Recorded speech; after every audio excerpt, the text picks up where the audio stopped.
Do you have to have 6 miscarriages? Do you have to have infertility and failed IVF in order for us to get this to work? Well, no.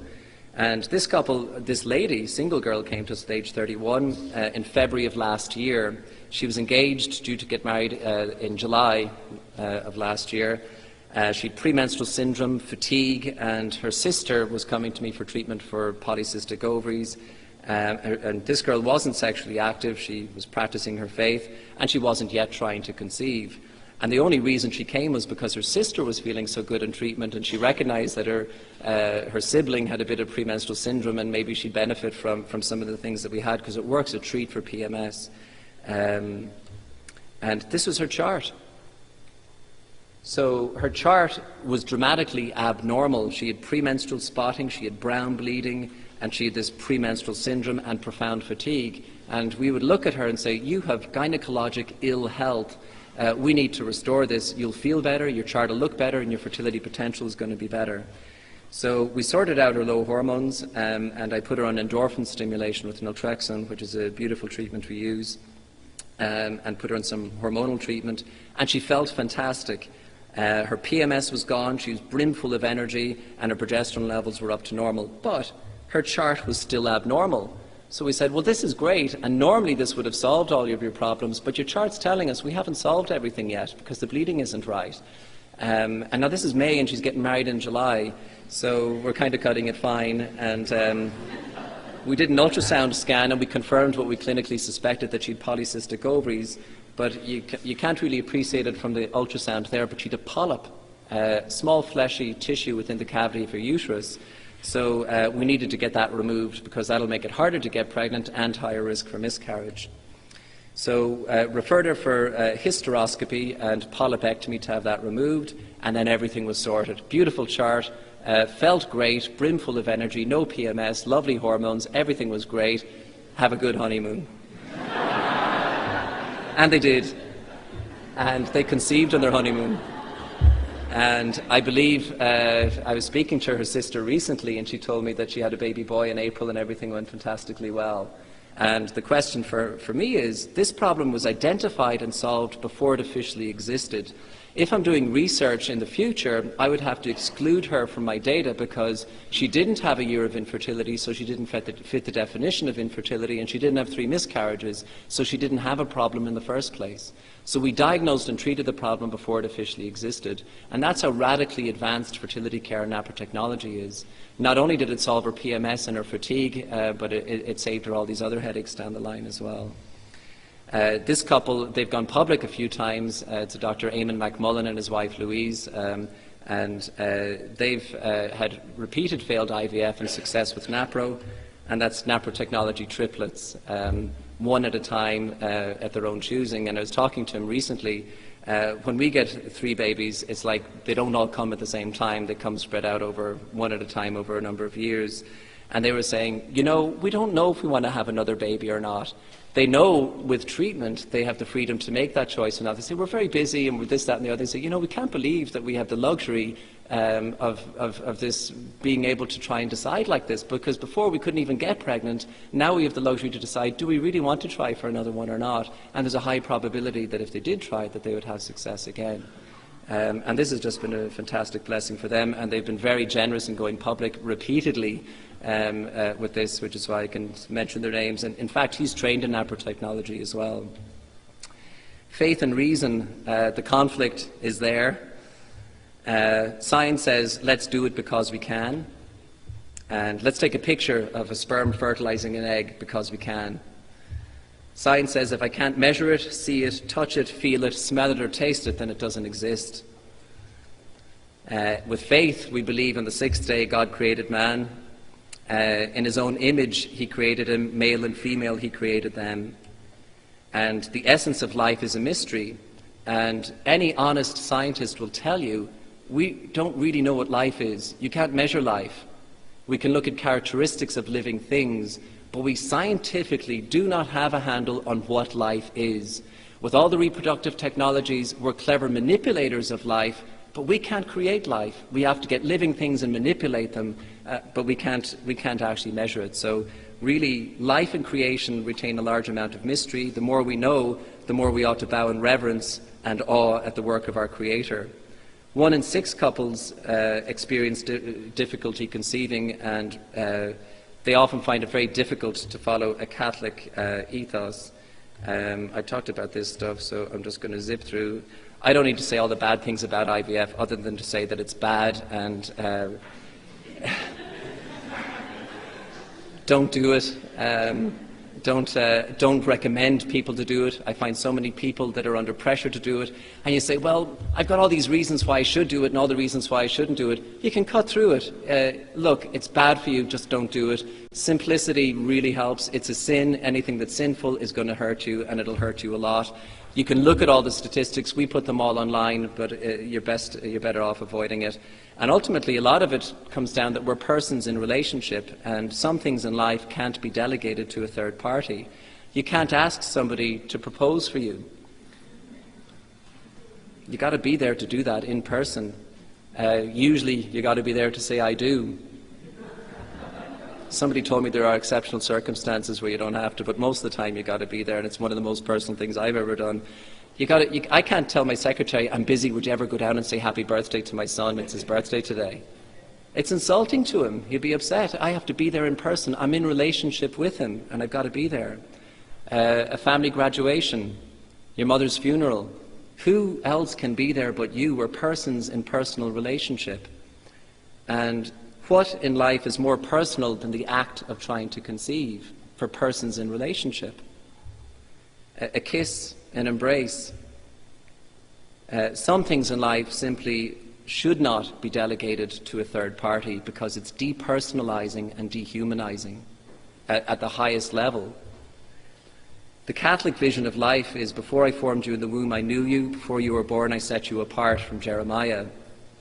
And this is a beautiful personal thing where God personally intervened to create each of us individually. The IVF version of life is, before I formed you in the womb, I made you, I graded you, I tested you, I froze you, and transferred you to your mother's uterus. That doesn't make me feel all warm and fuzzy. Person becomes product. It's official. And by the way, 19 of your siblings perished in the process, some of which were experimented on. There are official statistics from the IVF in the UK. The IVF conference that I mentioned that I was at recently, the Irish Fertility Society conference, one of the presenters put this up, and I took a picture with my mobile phone, which is why it's very fuzzy. But they said, we're perfecting a process.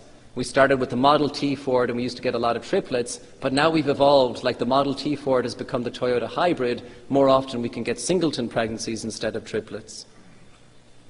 And they didn't realize how dehumanizing that slide was, and everyone just accepted it. And to me, it was like, that's exactly it. It's a process. Person becomes product. We are persons, we're not products. And this is not a good thing to do from a human relationship point of view.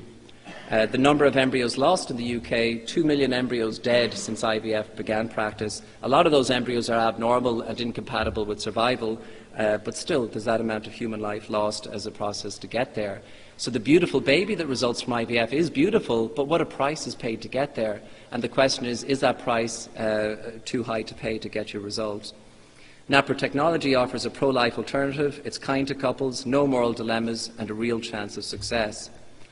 And then just to close, I'm nearly there. Sorry, I know we've gone over time. Everyone else kept time. Nearly there, sorry. With greater use of NAPRO comes greater use of fertility care for family planning and less use of contraceptives.